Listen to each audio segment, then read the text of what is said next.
Chapitre 2. Principe de la simulation du déroulement d'un projet. L'utilisation d'un simulateur s'apparente à un outil d'aide à la décision.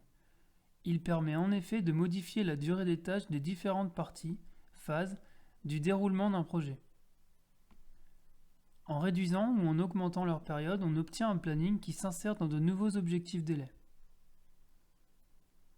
La durée respective et le décalage de chacune des tâches sera en fonction du rapport qui existe entre les données des tâches des périodes du planning initial et celles des nouvelles périodes du planning nouveau à obtenir.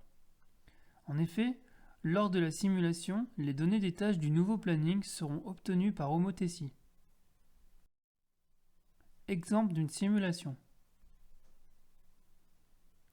Dans cet exemple d'un réseau de 9 tâches, on effectue une simulation à partir de son découpage en 3 parties qui sont délimitées par les tâches 1, 2, 3.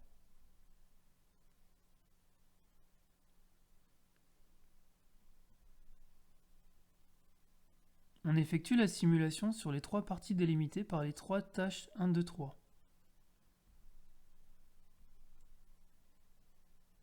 On coche ces 3 tâches et on utilise la commande simulation du menu Outils dans la boîte de dialogue qui apparaît. On clique sur d'après les tâches cochées. 3 lignes vont apparaître avec leur durée avant simulation.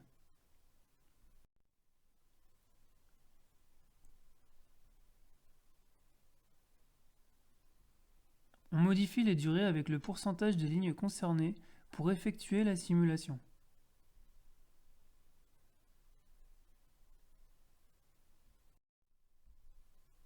Après la simulation, on obtient les nouvelles durées des tâches de réseau.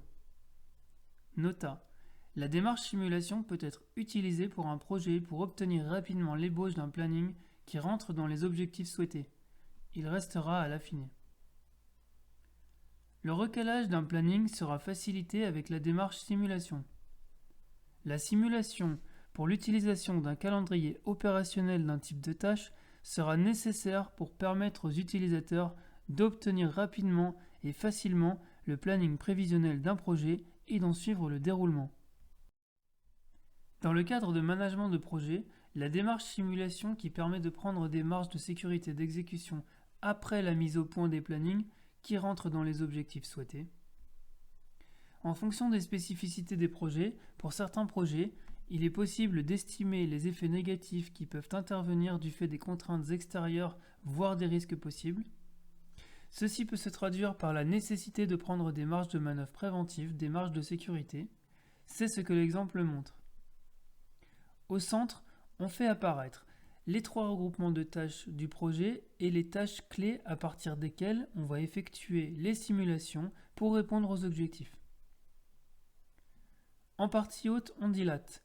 Dans le planning d'une offre pour la réalisation d'un projet, l'exécutant prend une marge de sécurité dans le planning d'exécution qu'il remet au maître d'ouvrage de ce projet. A contrario, en partie basse, on contracte. Pour respecter les objectifs du maître d'ouvrage, le planning qui sera joint au marché de l'exécutant du projet. On peut partager le total en parties et par simulation dilatée ou contractée leur durée.